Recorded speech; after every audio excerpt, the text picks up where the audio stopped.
Hi friends, welcome back to my Maple family. I hope you all are doing great, and today I'm here with a very common topic, and that is how to introduce yourself.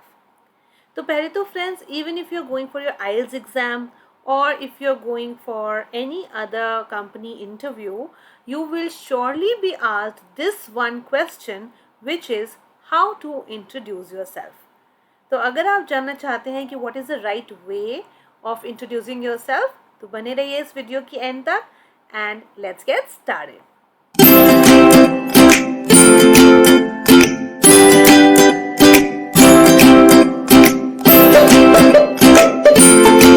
Okay, so if you want to know how you should introduce yourself, तो सबसे पहले friends, whenever you are going for an interview, it may be your IELTS speaking test, or as I just said, that it might be an interview which you are going to get a job, right? तो सबसे पहले जब आप जाते हैं interview देने, don't just enter into that room by opening the door and just get inside.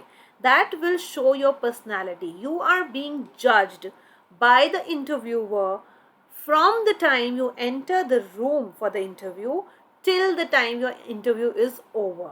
Right तो ऐसा नहीं है कि जब आप बात करेंगे, जब आप अपने क्वेश्चंस का आंसर करेंगे तभी आपका इंटरव्यू स्टार्ट होता है. आपका इंटरव्यू स्टार्ट हो जाता है जैसे ही आप उस रूम में एंटर करते हैं, तब से ही. So before entering into the room, you should always ask for permission. So if you ask for permission, the right way to do that is may I come in. कुछ लोग can I come in का भी use करते हैं, which is not grammatically incorrect, but in a formal environment. जब आप interview देने जाते हैं, that's a formal environment. वहाँ पर हमें हमेशा may का ही प्रयोग करना चाहिए, may word का ही यूज करना चाहिए. So you should always say may I come in. Once the examiner says yes you may, then you should enter the room and immediately ask that may I take the chair, may I sit. बैठने से पहले पूछिए, immediately जाकर बैठ मत जाइए chair पे. Just ask before you sit. Why it is required? This is a very important personality trait that you are asking for permission in a formal environment. Moreover, कई बार ऐसा होता है कि जो आपका इंटरव्यू ले रहे हैं वो बिजी हैं या अभी आपको 1 मिनट वेट करने के लिए भी बोल सकते हैं. So don't mind it. It is always a good idea. It shows your personality. It shows that you are aware about the etiquettes and you should always ask for permission before you enter the room. Secondly, when you are about to sit on the chair. Once you take permission, once you have asked may I sit, and अगर आपको interviewer ने बोला yes you may, then you should just drag the chair slowly and settle down and make yourself comfortable. Friends, it is very important to make yourself comfortable because अगर आप nervous रहेंगे तो आपका interview अच्छा नहीं जाएगा. And I have seen many people getting so nervous कि वो चेयर को ड्रैग करने लग जाते हैं या वो कोई चीज़ हड़बड़ाहट में गिरा देते हैं. So try not to do that because when you are going for an interview you should not look nervous. Even though अंदर से हर कोई नर्वस होता है, कहीं ना कहीं everybody has got butterflies in their stomach, but you should try not to portray that you are feeling nervous. उसको control कीजिए और आराम से अपने आप को कंफर्टेबल करके चेयर पे बैठ जाइए. Right. The next thing that you should do is wish the examiner. Wish means greet the examiner by saying good morning. और you should always be aware of the time your interview is taking place. अगर afternoon में है तो don't forget to wish the examiner as good afternoon instead of saying good morning. This shows your presence of mind. This shows your confidence. Right. तो आप बोलिए good morning sir या good morning ma'am, और अगर आप afternoon में दे रहे हैं तो गुड आफ्टरनून बोल सकते हैं. Right. In reply the examiner would say good morning, how are you. Now here from here your interview has already begun. So if he is asking you how are you, it is a good idea to always respond to each and every question being asked by the interviewer without ignoring him. तो उन्होंने आपसे पूछा how are you, so you should always say I am good sir, thank you, what about you. जब भी आपसे कोई पूछता है आप कैसे हैं, we should always tell how you are, then we should also say thank you. Why it's a good thing to say thank you? Because कोई आपके लिए कंसर्न शो कर रहा है आपके बारे में पूछकर, तो आप उसका रिस्पॉन्स जब करते हैं तो आपको थैंक यू बोलना चाहिए, राइट? एंड आगे से हम हमेशा ऐसे ही बोलते हैं हिंदी में भी जब बात करते हैं, आप कैसे हैं, आप अपने बारे में बताइए. So you can also say what about you. Then the examiner might respond in this way that he says, Great, I am fine, I am good. Okay, tell me something about yourself. फिर सबसे पहला question usually यही होता है, tell me something about yourself. That means introduce yourself. अब friends, क्योंकि आप एक इंटरव्यू देने गए हैं तो ऑब्वियसली आपकी क्वालिफिकेशन ज़रूरी होती है. तो आप अपनी जो इंट्रोडक्शन है उसको कुछ स्पेसिफिकली इसी तरह से ही रखते हैं कि आपने अपना नेम बताया, आपने कहाँ से एजुकेशन ली है वो बताई, अपना एकेडमिक रिकॉर्ड बताया. But try not to use just single words, try to frame sentences. So instead of saying, just saying Rajat Kapoor or I am Rajat, that's an incomplete sentence. You should always tell your full name and also say my name is Rajat Kapoor. I graduated from this and this university with first division. You can also mention your division or if you have got distinction. आप ऐसे words का use करें अपने introduction में जो कि impactful हों, right? तो तभी मैं बोल रही हूँ कि जब अपना नेम भी बताते हैं तो आप बोलिए my name is Rajat Kapoor, I graduated from Delhi university with first division in BCom, then I completed MCom with distinction. मैं ऐसा क्यों कह रही हूँ कि आपको ये मेंशन करना चाहिए अपनी डिवीजन है या कुछ स्पेशल अचीवमेंट है, क्योंकि that is your first impact on the examiner. तो बहुत अच्छा रहता है कि आप अपनी अचीवमेंट्स को अपने इंट्रोडक्शन में बताएं.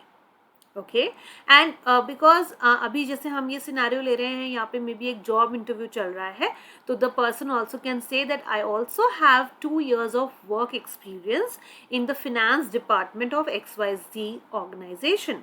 सो please be ready and understand कि किस चीज़ का इंटरव्यू आप देने गए हैं, क्या उससे रिलेटेड आपको कुछ नॉलेज है. अगर है तो आप उसको अपने इंट्रोडक्शन में ऐड ऑन कर सकते हैं, राइट?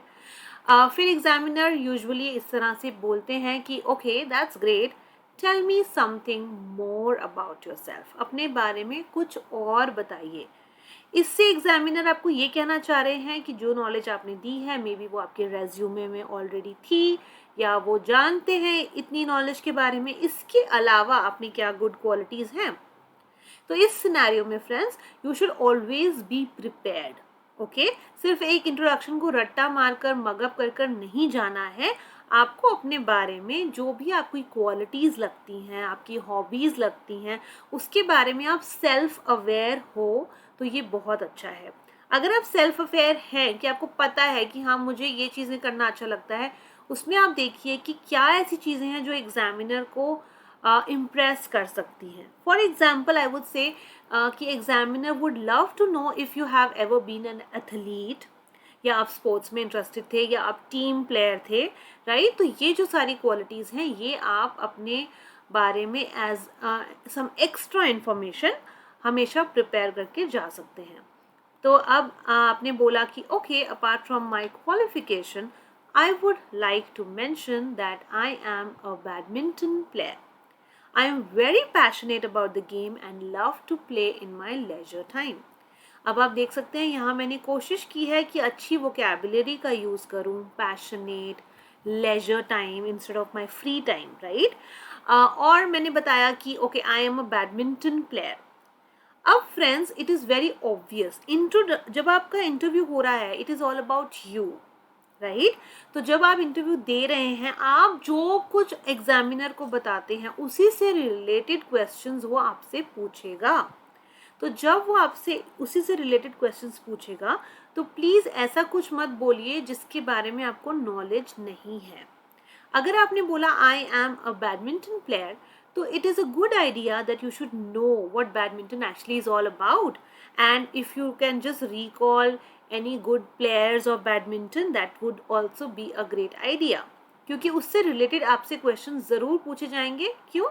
क्योंकि आपने ही उस गेम का या उस एक्स्ट्रा करिकुलर चीज़ का मेंशन किया है अपने इंट्रोडक्शन में।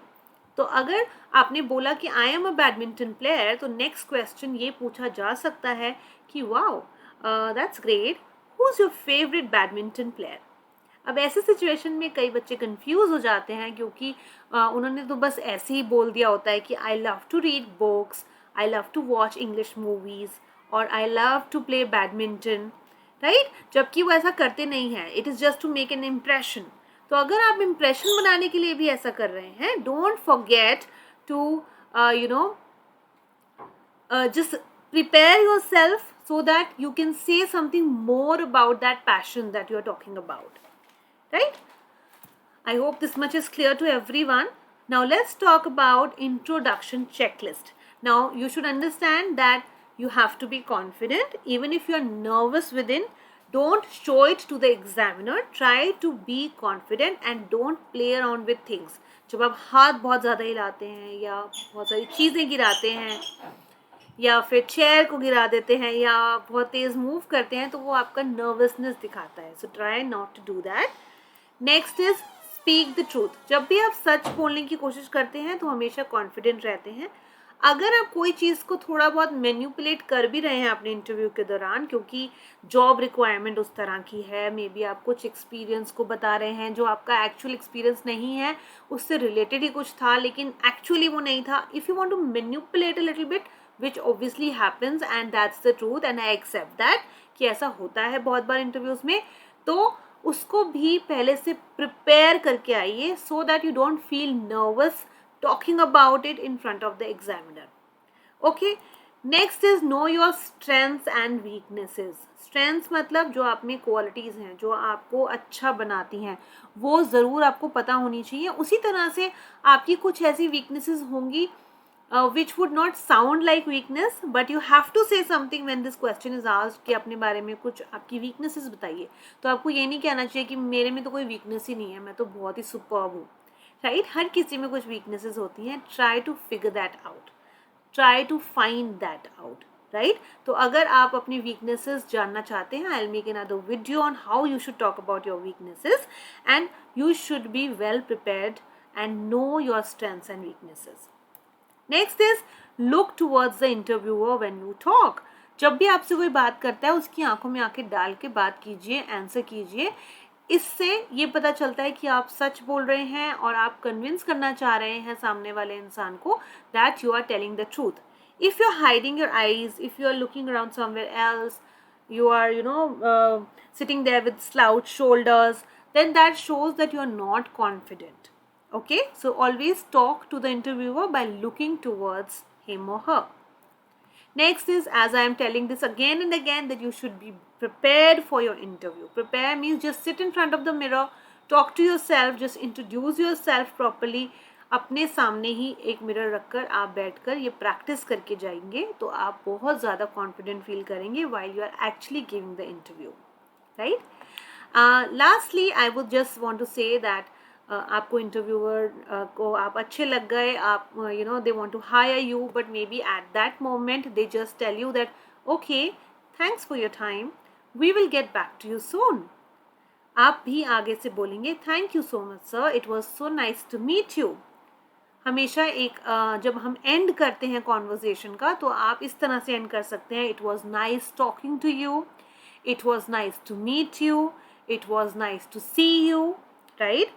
Shall I leave? Again, अब आप पूछ रहे हैं, you are taking permission, you are asking for permission that क्या अब मैं जा सकता हूँ? It is always a good idea to end your conversation by asking permission again, that shall I leave?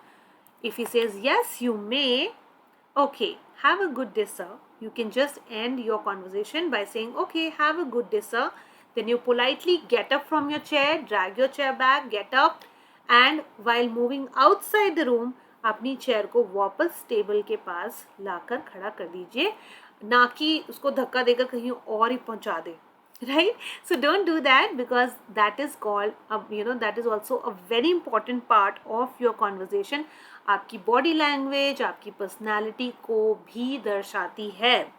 तो जब आप वहाँ से निकल रहे हैं, these are called the basic etiquettes जो आपको पता होने चाहिए, that when you are getting up you have to push the chair back to its original position.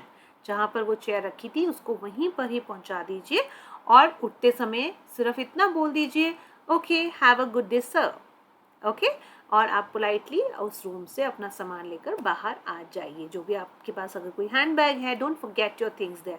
You know these little things make a huge difference. It shows how confident you are, it shows your etiquettes, it shows your body language. Interview is not just about your knowledge, it is about your overall personality, right? तो अपनी personality को पूरी तरीके से आप बदल सकते हैं अगर आप ये छोटी छोटी चीज़ों का ध्यान रखेंगे, right? That is all from my side today. Thanks for watching my video. If you like even a bit of it, do not forget to subscribe to my channel, and you can also follow me on Instagram. My handle is IELTS_MapleFamily. There I keep sharing a lot of vocabulary words and a lot of information about IELTS and immigration. So if you want any information, please follow me on Instagram as well. Thank you for watching. Bye bye.